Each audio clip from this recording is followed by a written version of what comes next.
You are listening to Rouge Radio, a proud member of the Canadian Football Podcast Network. It's time to get the point as Rouge Radio is ready to kick off. Ready!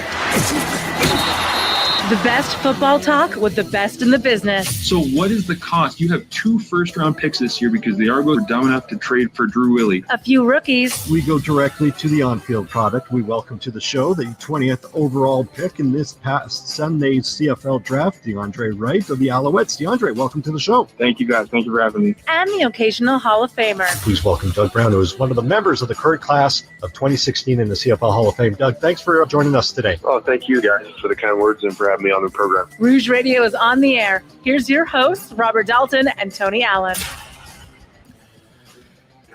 And we are live again from Winnipeg, Manitoba. This is the Rouge Radio podcast powered by the Canadian Football Podcast Network. My name is Robert Dalton, and joining me is Mr. Tony Allen. And Tony, are you at home? Are you on Tabor again? I'm back in Tabor after a quick weekend in Edmonton. I spent the night at home and then drove into Tabor this morning. So I made it all the way in the last 24 hours. I got from Edmonton down to Tabor in southern Alberta. So I didn't want to assume anything because I saw that you were with your family yesterday, traveling to, I guess you're from Edmonton, or I guess, yeah, as you mentioned. How was the trip to Edmonton, to the City of Champions, I guess? I can tell you this. When I was younger, when it was just my wife and I, a trip from Calgary to Edmonton was okay along the Queen E2, the Queen Elizabeth II highway. But after having been on that highway for a couple of hours this weekend, I have an all-new appreciation for the Trans-Canada Highway and how wide open the driving is. And I can't even use my cruise control on the QE2 anymore. Like, you used to be able to at least just put it in 120 because that was the flow of traffic, and then everyone doing like 140 just zipped past you like you were standing still, and that was traveling on the number 2 highway. Now it's just an absolute disaster from Calgary all the way to Edmonton. As I have a new appreciation for traveling on the Trans-Canada Highway because QE2 is awful. That was a big thing. I will say this: it was my wife's birthday on Friday, or it was a birthday yesterday. But we celebrated throughout the weekend. We drove my kids up to my mom's, who lives out in Lake Winnipeg, or Winnipeg Beach, and it got pretty windy, and we don't have AC, so part of the drive we had the windows turned down a little, or rolled down a little bit, just to give us a little bit of a breeze. That turned out to be not the best idea because the wind was kind of just going through the car, and it was a strong enough wind that it very well could, if I didn't have control over it, it could have taken. And because on the highway, driving after a certain point, once you get out of Winnipeg, it's single lane driveway, so you don't highway. So you don't get the courtesy of, oops, okay, I was going in this lane or going to go in this lane. Because if you go in this lane, you're head on traffic, and there was people coming the other way, a long line of people that are coming going the wrong way or the other way. So it was very interesting. Saw David Spade last night for my wife's birthday. I got to tell you, David Spade's humor still holds up in 2022 as it did in Tommy Boy. Yeah, it was fun. It was he threw in a niner joke, because if you're a Tommy Boy, if you're a big fan of Tommy Boy, which is a huge cult classic now, he threw in a niner comment, and it's funny because he mentioned that there's a lot of people that were his age. I'm thinking about kids anywhere 40 plus, and so I thought, okay, he's going to throw in that joke, he's going to throw in that comment, and everybody's going to bust a gut. I think it was like, oh, cool. Yeah, it was. Yeah, there was the niner comment, or, huh? Like there's some people that probably just went over just because they just didn't expect them to. Yeah. I don't know if I can quote that word for word, but I remember it. It's like a lot of people spend 8 years in college. Yeah, they're called doctors. What did you call? And did you throw in a niner? Did you call from a walkie-talkie? No, it was cordless. Great movie. We've got a great show here. Go ahead. You got? Oh, nothing. I just all I want to do is talk Tommy Boy now. And yeah. how good that when they were driving in the car, singing. Was it Total Eclipse of the Heart? No. I think that was. Oh, that might have been oh man. What were they singing? And then they got into REM. REM. If you're watching live what were they singing in Tommy Boy? Yeah, I'm sure that some people will mention that. Of course, we might even make this the actual title of the podcast this week, Tommy Boy. Mm-hmm. As you can tell, if you're watching this is a live podcast, which means that after we are done, this will be automatically uploaded as in its audio form, and this actually saves some time for me because I don't like editing, and we're actually getting a pretty good feedback on this, so that's good. So if you're watching this live, as you can see on the ticker below, with our affiliates at betus.com. Again, hit the link at the copy and paste. We'll probably put it in the bio anyway. https://bit.ly/Rouge Radio -BetUS. Use the promo code JOIN125. And again, we strongly recommend to gamble responsibly. Again, for your first deposit, BetUS will match up to 125%. So if you throw in $50 on your first deposit, BetUS will match 125%. So quick math, Tony. 125% of $50. No idea. 65, an extra 65. Oh, okay. Here's your lock of the week. Here's your lock of the week. Don't pick the Washington Generals. There you go. That's my lock of the week. That's your guaranteed lock there.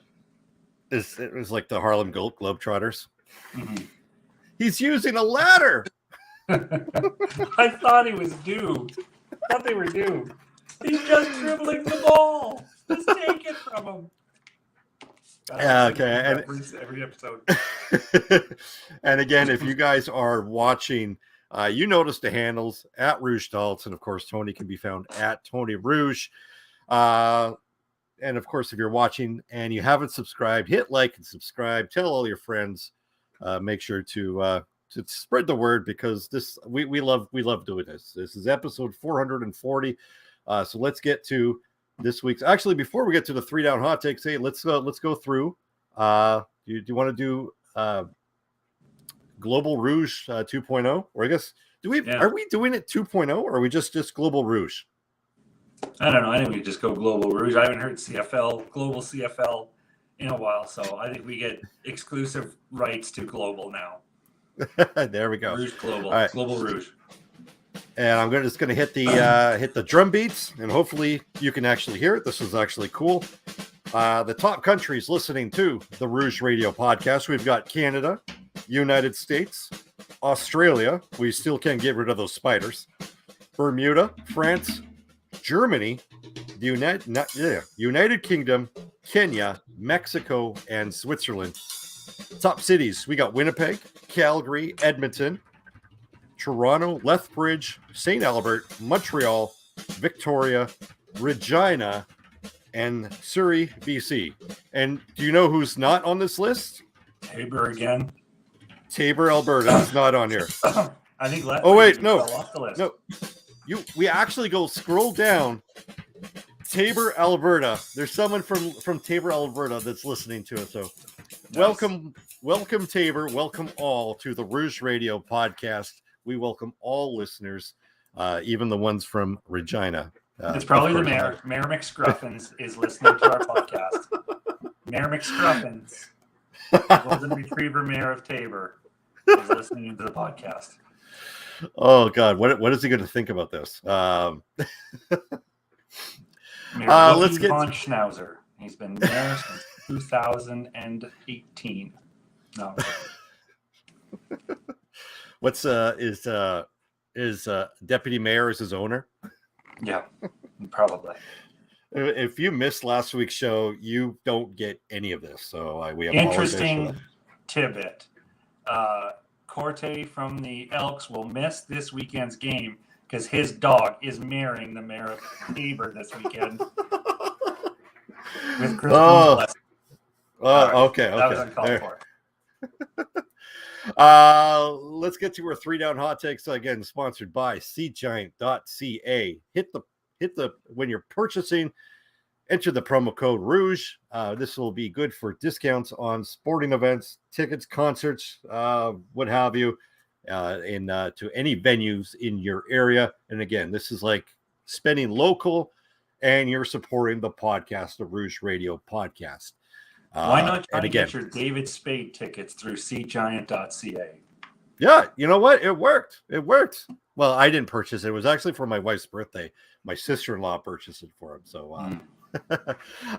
let's get to the first week or the first hot take. Let's get, as you're seeing at the target, we're going to be talking about the BC Lions a lot this show because they just put on one heck of a show.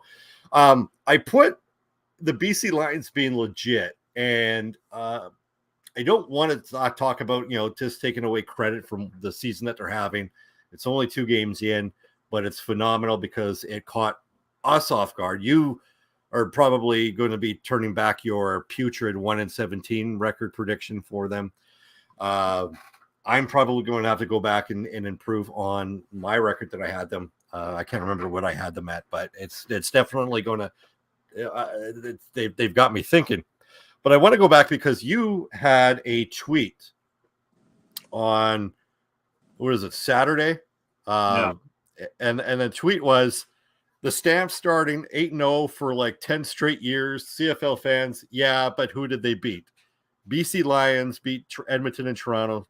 CFL fans, how can you not be all in on this BC Lions team? And I get where you're going at with this one because of competition. The competition argument is used. It's like overused, in my opinion, but it's even overused at this time of the year. Like so far, like we're really throwing Winnipeg, the Blue Bombers on the back burner because they didn't blow out Ottawa, right? And then Ottawa was his expectation to come out as a juggernaut. Hamilton, for most accounts, was supposed to be better than they are. Montreal was supposed to be better. Saskatchewan was supposed to be better. Like everybody was supposed to be better. Then we're just like using, okay, well, Winnipeg beat Hamilton by 12 points. Saskatchewan beat Hamilton by 17 points. So using that logic, Saskatchewan's better than Winnipeg. But then Saskatchewan only beat Edmonton by 10 points.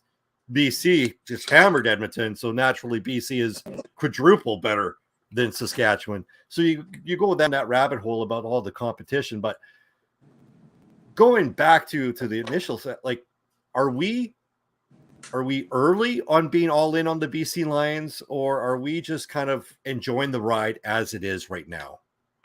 I guess the best way to put it, I am not all in on the BC Lions. However, they are pleasantly delightful to watch right now. They are a great story.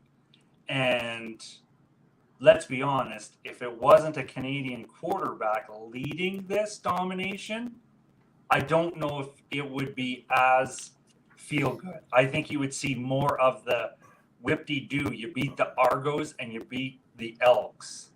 If it was Michael Riley quarterbacking the Lions, then it would be like, well, yeah, of course they beat those teams. It's Michael Riley. That's what he's supposed to do.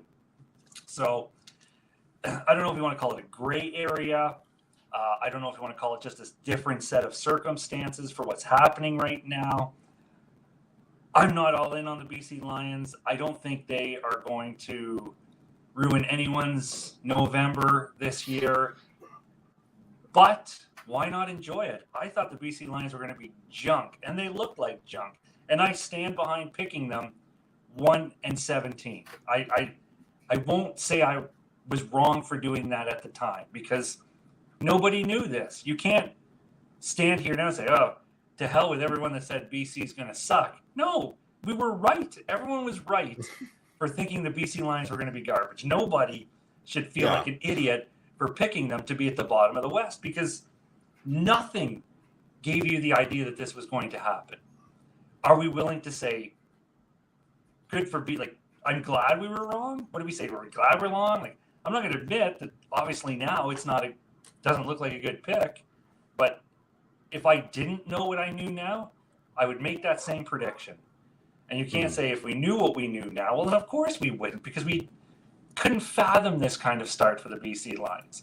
If it keeps going, we're going to continue to enjoy it, and then maybe a couple weeks down the road, then we'll start talking about how legit is Nathan Rourke and the BC Lions. But through first 2 weeks, a Canadian quarterback is dominating the CFL, and we all love it. Yeah, no. We can enjoy the ride as it's happening before our eyes, and we can also maybe suggest that there is better competition out there before we start saying that this is 100% a legitimate act. What I would also, what we're going back to what we said earlier about the competition, I don't like, especially when you're saying, well, you haven't beat Winnipeg yet. They haven't played Winnipeg yet. So you haven't beaten Saskatchewan. They haven't played, like that argument has been used forever. And you're like, well, you can only, BC has done what they've been allowed to do. Beat the teams in front of them, and they beat them quite handedly. Like essentially, if you're coming to come out and say, well, they haven't beat Saskatchewan and Winnipeg. Well, what do you want them to do? Lose? Like, do you want them to lose to Edmonton? Because it's a no-win situation then. It's like if they win against BC or against Edmonton and Toronto, there's like, well, you haven't beaten anybody yet. But if you lose to them, yeah, you're still the same crappy team that we expected you in preseason. And I think that is just, I think that's a crappy, like BC is in a no-win situation right now. And it's now that they have put pressure on themselves. And I think that this is a team that, I mean, how are they going to react through adversity of, like, if they're down in a game? They haven't been down in a game. And it's going to be amazing to see how they operate with that in the next 2 weeks, because there are going to be some serious tests coming their way in the form of the Ottawa Redblacks. And of course, we're talking about that as we preview week 4, and of course, the Winnipeg Blue Bombers. I think it's going to be interesting with the BC Lions too, like what you were saying, and who they beat, because Winnipeg is 3-0, and they only beat Ottawa a couple times. So it's Hamilton, yeah, and I mean, Hamilton ended up pounding Saskatchewan pretty good, but then you get into that whole, this guy beat that guy, but then this guy beat this guy, but then that guy. So who's really the greatest? But even the Stampeders, good comeback win against Hamilton. They beat the Elks as well. But I think the only thing that is kind of, it's like you said, you can only play the teams you're offered. And when Winnipeg played Ottawa, they didn't dominate a weaker team. Calgary had to come back against Hamilton. They had to come back against the Elks, as where BC is just annihilating these teams. And this is where, if anything, the people who say, yeah, who did they beat? Their argument fails, because they beat the teams that Winnipeg is beating. Well, I guess Winnipeg didn't play either, but the Calgary's beating, but they're annihilating them. And Winnipeg and Calgary are not just blowing teams off of the face of the earth right now. And BC is. So that's where your argument only backfires, because Calgary played weaker teams, barely got by. Winnipeg beat weaker teams, not impressively. Enough. Comfortably, I guess we'll say, but not at the rate BC's doing it. So even if you wanted to play the, but who did they beat card, it actually works against you, because, they beat a crappy team and just absolutely embarrass them. Let's get to the next one as on our 3 down hot takes. Is this has been talked about, like this went huge Saturday night, and now we kind of brought it in to compare it, because it's a valid question, because at this time, Winnipeg being 3-0, matching their 2009 record or 2019 record. 2021, they started out 2-1 and then went on to finish 11-3. Who knows what's going to happen there? And then we've got Nathan Rourke leading in every offensive stat you could think of in 2 games, and 1 game less than the MVP the MOP from last year, in Zach Collaros, and he's Canadian to boot. So what would be a bigger news story in your opinion? A three-peat, which hasn't happened in like 30 years, or a Canadian MOP, which I mean, I would have to guess Russ Jackson was the last Canadian MOP. I mean, I'm sure I'm just going to Google it right now and figure out that it's been sooner I'm on than there that, right now. Russ Jackson won the award in 1969. So that must be his last. 69 looks like his last year. So that's still only 20 years that separate Russ Jackson's MOP season and a three-peat in the 80s. Yeah. You know, so I mean, sorry if you. I said the year because you were talking. I don't know if you're going to continue there, but I wasn't really listening to you because I was looking up this stat. But I wasn't really paying attention to you. Yeah, no, that's fine. I was doing my own thing, as you can probably see me doing. Tony Gabriel was MOP in 1978. So I guess that goes way back. But before, 44 years ago, the last time a Canadian MOP happened. And I think this is the first time since Russ Jackson in 1969 that it's a Canadian quarterback that is in the MOP conversation. Now, again, 2 games in, and it's really still early. It's a very, we're kind of going way off topic of what we're seeing on the screen there. It's very early. And sometimes teams get out of the gate and then they just regress like this. So I hope not for BC Lions fans because they experienced some pretty crappy teams in the last couple of years. Maybe not as a lot as certain other teams have experienced. I'm sure there's some Rider fans and some Bomber fans from like the Joe Mack and the Corey Chamberlain years. They're like, yeah, we could probably maybe get them to have a couple more years of craptacular seasons before they come back, but I digress. So the question is, a Canadian MOP who it's been 40 years or 44 years, or a three-peat, which hasn't happened in 30 years. What would be a bigger news story at the end of 2022? See, and this is where I brought it up to you because a lot of people are going to say this is cut and dry, a Canadian quarterback winning MOP, but I don't think it's cut and dry because again, the 5 Grey Cups that Edmonton won between 78 and 92 was only 13 years after Russ Jackson won his MOP. And again, 13 years on the grand scheme of things isn't that big separation. So you might, in your head, you might think, well, Freak Jackson won that back at the turn of just before the turn of the century, and Edmonton's was a little bit closer in the 80s, but it's only a 13-year gap. A three-peat has not happened in the Canadian Football League that much more recent than a Canadian MOP. So I don't think it is cut and dry. We'll want to say it is, but I mean, look what just happened to the Tampa Bay Lightning. And they didn't have a three-peat champion in the NHL since the early 80s, I believe, as well. Probably that same time frame.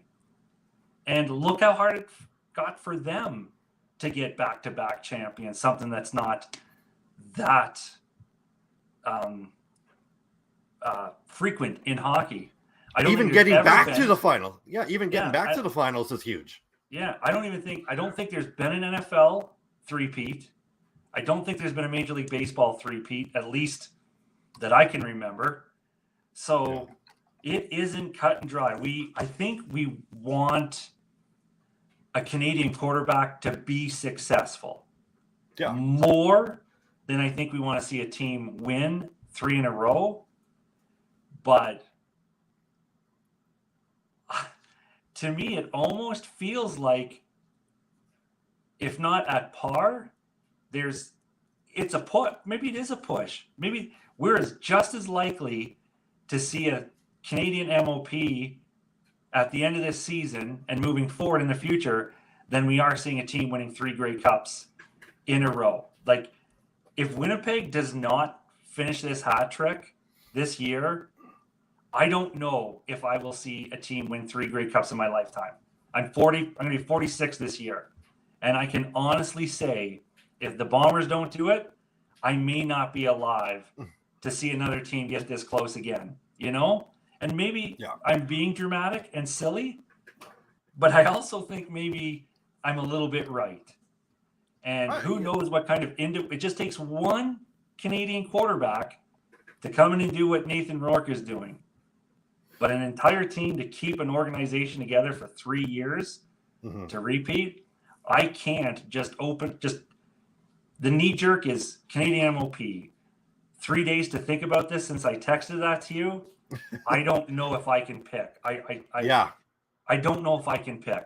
If you put me on the spot and tell me you're going to kick me off the show right now if I don't give an answer, I'll pick the Canadian MOP solely because it's more marketable, if that makes sense. It's more marketable to the CFL to have a Canadian quarterback than it is the Bombers, because the Bombers, what's the word I'm looking for? You isolate the other 8 teams by the Bombers dominating, but the whole country will get behind one Canadian dude winning MOP. Oh yeah, and because I'm insufferable, there's going to be a lot of people that are just going to want to hope that the Bombers don't even make it into the Grey Cup final. But you get a Canadian quarterback that has the potential to make some noise. Yeah, they're going to want that to happen, and then. Yeah, so no, I'm with you. It's the way that you worded it. It's like context and tone is kind of really missed through text. So when you did text that to me, it was like, okay, yeah, that's I like that hot take. But then you worded it like that, and it's like, I think you nailed it. It's it was like so here we go. Like we're in the same generation from when both of these last happened. We just don't talk about the Canadian MOP that much because there's a reference point of the Edmonton Football Club in the 80s, right? I guess basketball had a three-peat in 2000, 2002, so that's relatively recent, but you're still talking 20 years. So I mean, I don't know. I haven't gone through all of them, but I mean, even that's the most recent one I popped up. I think in the NFL, the Yankees apparently three-peated in the Yankees, but who cares about the Yankees? I think in the NFL, the closest comparison would be the New England Patriots. Just like the 7 Super Bowl appearances in 8 years or 9 years or something like that. Yeah. Winning 4 of them, right? Like that, that's as close as we can get. We don't get back to back to back to back constantly and nowadays with salary caps and then in the CFL, a SMS system, right? I mean, it really prevents that. But if the Bombers do go, back to back to back, there is a blueprint on how to build a team. Yeah, Calgary had it. I would like to think that Winnipeg just kind of copied Calgary's, and sorry to knock on your Stampeders, they just were a little bit more successful, I guess. I mean, look at the early 2000s Alouettes. That was probably one of the most powerhouse organizations the CFL had ever seen, and they couldn't put 3 Grey Cups together. Yeah, they got to the Grey Cup in 2000, 2002, 2003, 2005, 2006. Then again in 2008 and 2008 and then 9 and 10. That was the last time that they were there. Throughout all that domination of getting there, and you win 3 of them. 3. Yeah, well, I think you're giving the Riders' 13th man a little bit too much credit, or not enough credit in that one. Sorry, Rider fans, for bringing up that might be too soon. Enough of that. So we're just going to move on to the next one. Tony, you mentioned it because we're talking about off the air. 3 games. The Edmonton Elks are 0-3. 95 or 61 of 95, 795 yards, 2 touchdowns, 6 interceptions. There's a lot of things wrong and a lot of things good with the Edmonton Elks that we just can't really pinpoint. And it's usually the face of the franchise. In this case, it's the quarterback. Is Nick Arbuckle the problem for the Edmonton Elks? I don't think he is. Like, I was just throwing some numbers around quickly. His opening against BC wasn't spectacular. 225 total yards, 20 for 31. That's not spectacular, sorry, but I think that was week 1 against BC, week 3 against Calgary. But I mean, Calgary didn't actually have a dominating game either. Had to come back. It looked like Nick was going to have enough for that game. Week 2, 21 of 35 passing, 350 yards, a TD. That's not horrible. And then, of course, there's week 1, 20 for 29, 254 yards. I mean, these aren't gross numbers. He's not throwing under 200 yards. Could have some more touchdowns, a lot of drop passes. And I remember, I think, week number 2, I even remember thinking, and I think I even tweeted out, like, Nick Arbuckle deserves better than the outing he's getting in week number 2, because I don't think he played a bad game. Just a lot of drop balls, a lot of receivers not doing their part. And even in that Calgary game, a lot of big plays, a lot of catch plays, a lot of good catches, but a lot of things that didn't get brought down for Nick Arbuckle either. He could be finding the end zone more, but I think there's more to, I don't think he is the key problem of the Elks and does not need to be jettisoned off that organization. You just got to find out how he can work better with those receivers, because I don't think Nick Arbuckle is the problem, but people want to pile on to him, maybe because so much, I don't think it was controversy followed him, but a lot of uncertainty followed him from Calgary to Ottawa to Toronto and then out to Edmonton without even playing a game for 2 of those teams. So, I mean, I just don't think he's the problem. Could he be a little bit better? Yes, but he's definitely not the problem to me. For comparison, Dane Evans so far, Hamilton Tiger Cats are 0-3. The total his completion is 79 of 121, 884 yards, so 80 somewhat yards more than Nick Arbuckle. Quick math to calculate the completion percentage there. 4 touchdowns and 6 interceptions. So the interceptions are kind of on par. So maybe if there are some people that are like wanting to write off Dane Evans right now. And I think that's a dangerous slope, because right now the turnovers are really costing Hamilton. So if you're using that logic, 6 interceptions for Nick Arbuckle. If you said that he's not the answer, I think you'd be right. Is he the problem? Maybe not. I just don't think he's the answer. Unfortunately, I think that's the reason why maybe, like, everybody could say that Edmonton has the pieces right now to make the playoffs this year. And then they might. I just don't think they have the proper pieces right now to make it to make a playoff push right now.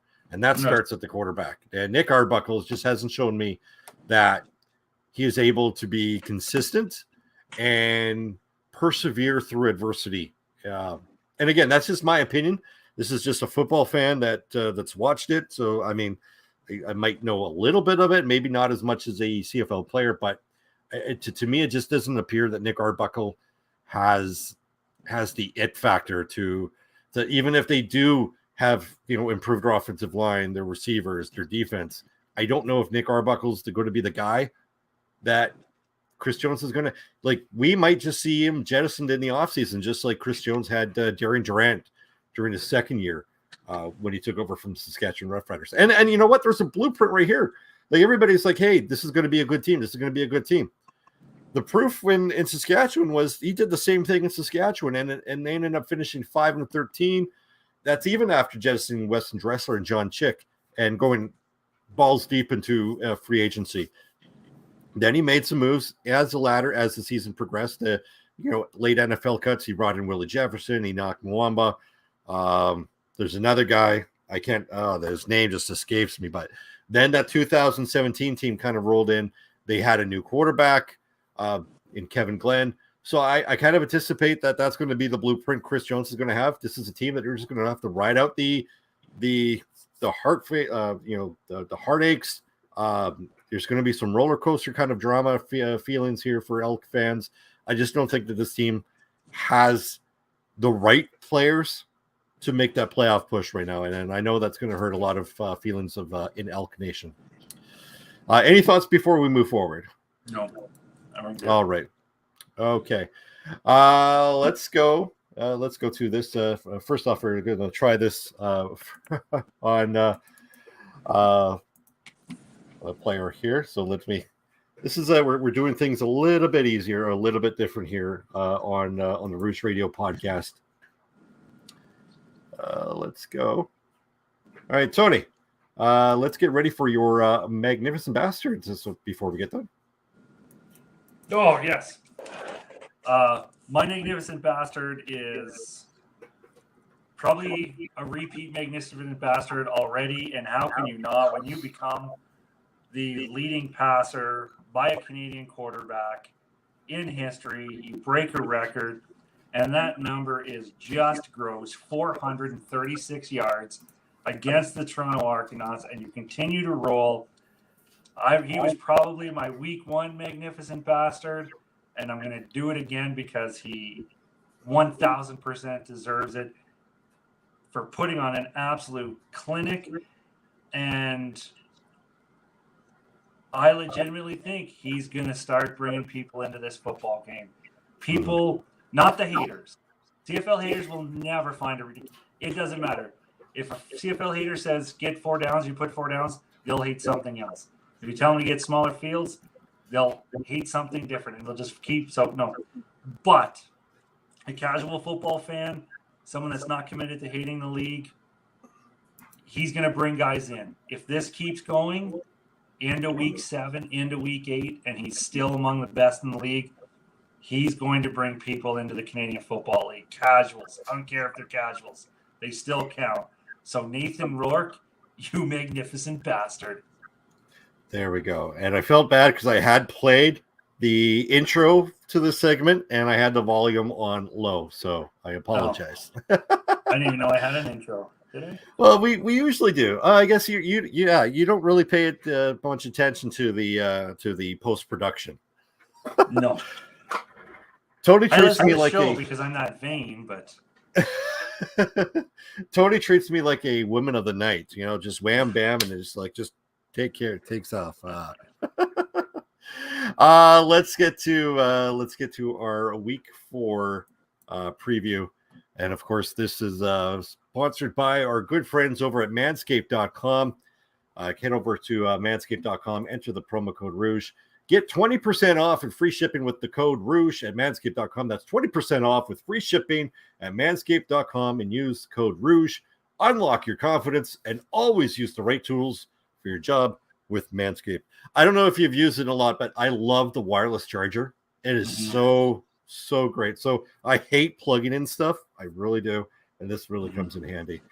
The first game on the talk, we talked about BC. Nathan Rourke gets a magnificent bastard, and then he's going to be on the road. We're looking forward to see how he reacts on the road against stiffer competition.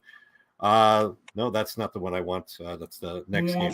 The BC Lions go into Ottawa to face the Ottawa Red Blacks. The Red Blacks fresh off a bye, one that they probably needed, or maybe they didn't want it, going 0 for 2 against the defending Grey Cup champions, Winnipeg Blue Bombers. Tony, where do you see this game going?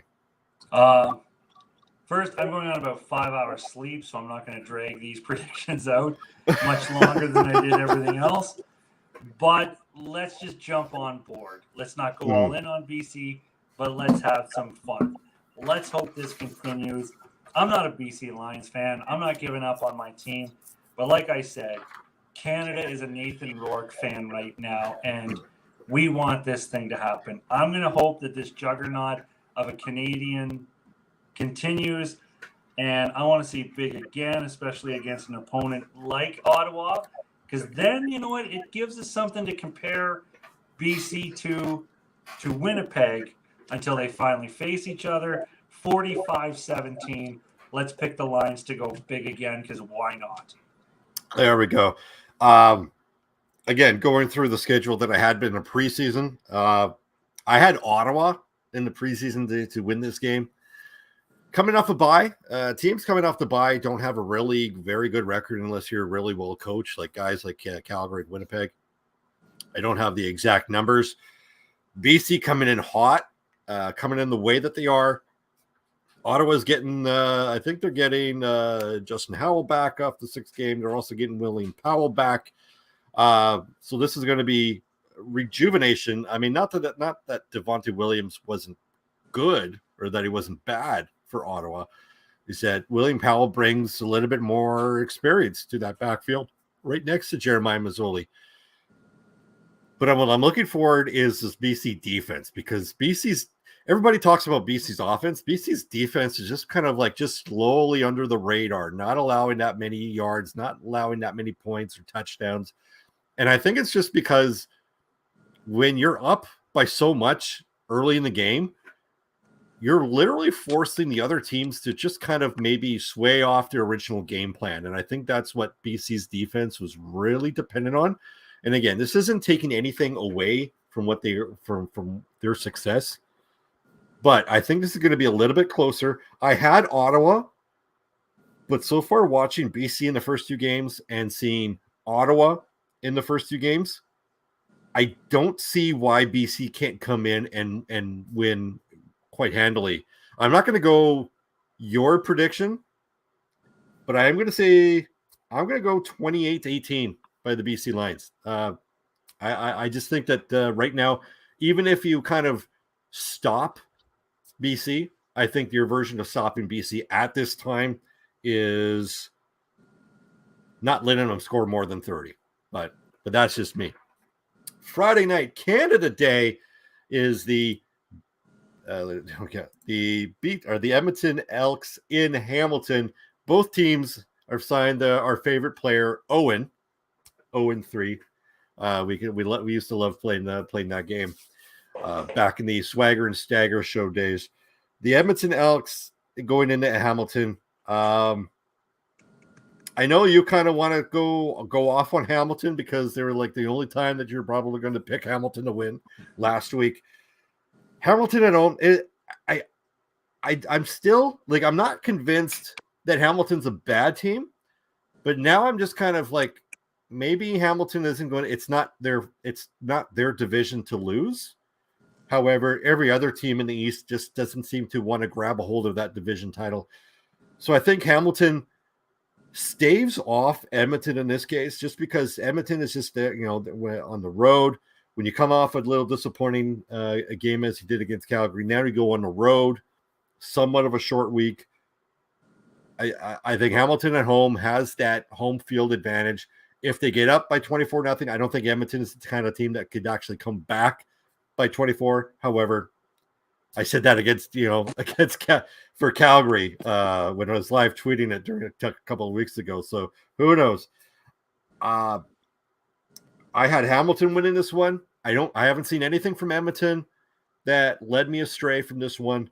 So I'm going to pick Hamilton to win this one, 23-15, Tony. Yeah, I'm just taking a peek back at how Hamilton did last week just to refresh my memory. And yeah, another unimpressive showing backed up to a choke job against Calgary, which preceded just eventually getting run down and worn out by the Saskatchewan Roughriders to start the season. Like a team that doesn't look like it knows how to win, a team that creates ways to lose. Nothing as overly dramatic as Montreal missing a field goal under 30 yards to lose a football game, but definitely a continued trend of a Hamilton Tiger Cats team that doesn't seem where it's at right now. And you're running up against an Edmonton Elks team that doesn't seem to know where it's at right now. So how do you pick the better of these two football clubs when neither seem to want to win football games? They both gave up leads against the Calgary Stampeders. That could be a conversation for another day, what's going on with the Stampeders. But right now it's tough. all signs would,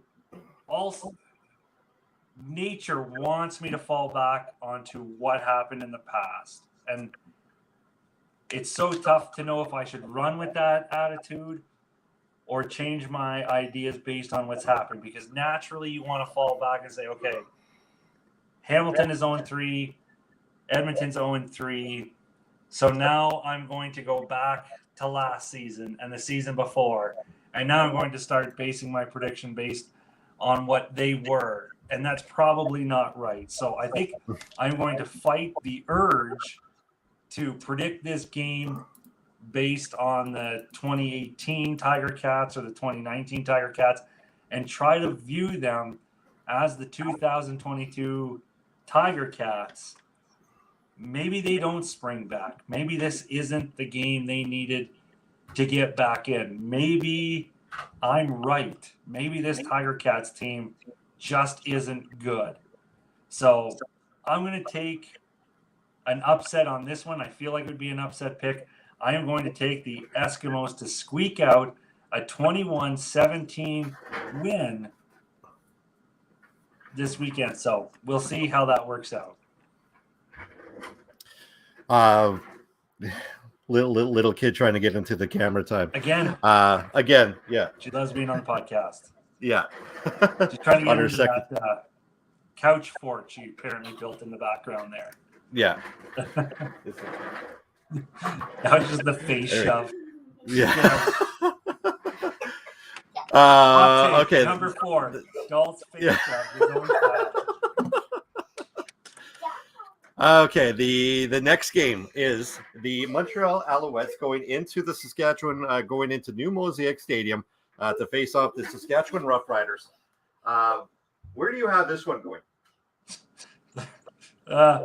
We have the Saskatchewan Roughriders and the Alouettes. Overall, I still like the Saskatchewan Roughriders. What they have on offense and defense is a complete team. I don't want to overanalyze this one either because I think this one is a straightforward. Montreal's still trying to find out who they are. Saskatchewan knows who they are. And honestly, as boring as this is going to sound, and it's not a knock against the Riders, it's more of a comfort pick. The Riders know who they are. The Riders are going to have a great season. The Riders, if I'm a Riders fan, all I'm doing is waiting for the playoffs to start because they're going to be there. They're going to be a player. And I don't think there's an upset in the working here. And I don't think there's anything to critique between these two teams. My score is close only because I think maybe we have some magic in there and the Riders sometimes have trouble closing out games. Outside of that, I'm going to take 28-21, the Riders to beat the Alouettes. Yeah, I'm with you on this one. I think in a back-to-back game, especially with the Saskatchewan Roughriders being embarrassed the way that they were against the Alouettes in Montreal, this is going to be in Saskatchewan, and we know how these kind of games operate on especially if you're the home team in this back-to-back situation. I don't think Saskatchewan was as bad as the score would indicate last week, and I don't think Montreal was as good as what the score would indicate. They just they really caught them off guard. I think you give an extra week to the center Logan Bandy coming in for Dan Clark. We may not, we may have a future All-Star, but that's going to be early. I think it's going to be a lot closer than I think a lot of Rider fans need to, may want to agree with. But I think Montreal comes away with this one. I think their defensive line comes in pretty handily and makes life miserable for Trevor Harris if he happens to be the starter this week going around. I'm going to go with Saskatchewan winning this one, 29. I'm going to say 29-90. And a last game of the week is the Winnipeg Blue Bombers going into Toronto BMO Field to face the 1-1 Toronto Argonauts. I had Toronto winning this one in the preseason. I have it marked down, Toronto winning. So if they do win, there it is. However, the consistency that Winnipeg had going up, I mean, I'd still like to see some more run production from Brady. I'd actually like to see Johnny Augustine get the ball more. That's just me. Their pass protection, their passing game seems to be kind of getting near to where they where they want it to be. Defensively, they're starting to show up like almost a semblance of the 2022 or 2021 season. The last time that they allowed a touchdown was the second quarter of their first game. So they're on an incredible streak. I don't like anything Toronto had last week. So I am actually going to go against the grain of what I had. So I am actually going to say the Winnipeg Blue Bombers on a rare Monday game. For whatever reason, the Winnipeg Blue Bombers win this one. I'm going to say 25-19. Tony. Yeah, BC, I feel, really exposed some weakness in the Toronto Argonauts' overall game and how quickly they were able to jump on them, get Toronto out of their groove.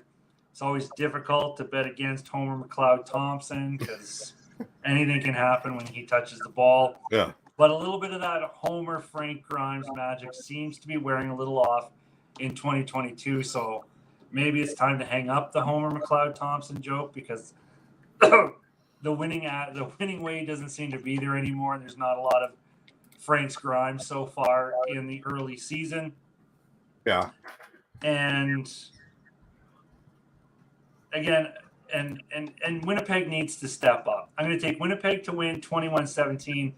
But again, with a team that wants to three-peat, it doesn't need to look like BC, but it needs to look more convincing than we saw against two teams versus Ottawa and they did great with Hamilton. Just something a little bit more to make me say, there they are. There's the Bombers. Let's roll. Yeah. And to be honest, I'm completely agreeing with you. It's just that it's good to get these kind of games out early as opposed to having these kind of games in the last couple of weeks before you go into the playoffs, because this does look like a playoff game. Well, that'll wrap it up for episode 440. It just seems like mind-boggling that we're in episode 440. We're like 10 weeks away from like a milestone 450. Before we wrap it up, notes on the Canadian Football Podcast Fantasy. I lost big time. I don't know how I did it. I picked Saskatchewan's D and they let me down horribly. You got to know that you're going to, if you actually lose points, then I'm going to pick you again, Saskatchewan. There's a spoiler alert. I'm going to pick you again because I'm counting on you having that rebound type game. But it's not starting the year off good. 1-2 to start off the year, but hopefully I'll rebound next week or this coming week. And I'm riding the Saskatchewan D. And yes, I'm aware, phrasing. That'll wrap it up for episode 440. Again, you could find us on Twitter at Rouge Radio. You could find us at if you're watching this, there's our Twitter handle below at Tony Rouge, at Rouge Dalts for myself. Send us emails at thenewrouge@gmail.com. Of course, you can find this as well as other content on our YouTube page. Tony, are you ready? Are you ready for a dad joke? Don't I get a final thought? Sure. Oh, yeah, that's right. Okay, yeah, fine. Yeah, whatever. I don't get a final thought. Okay, get a final thought. Time I actually had a really good final thought this time, not just something to enjoy the week. I just want to say I have to commend you on that rush defense versus a 5-year-old girl. You just closed up that hole and would not get any penetration into the secondary. So, Dalts, you magnificent bastard. What defense on the line? You just owned that ground game versus that 5-year-old girl. Good job. All right, now we can go on to the dad joke, right? Okay. All right. Well, first off, is we're going to wrap it up a little bit here. I got to find out the outgoing one. I can't believe I got it. It's not. I guess it's a honorary. Yeah. Magnificent bastard. There we go. All right. All right. Let's get a dad joke for this time around because I'm not looking forward to it. Tony, did you know that diarrhea is hereditary? It runs in your genes. Stick with pass protection. Run game. Oh man, Tony's like, I wish I could like just spear handle you right now, just like a kid. All right, that'll wrap it up for episode 440. Thanks for listening. Thanks for watching, and we will see you next week. Thanks for listening. Find more great shows like this at CF Pod Network on Twitter.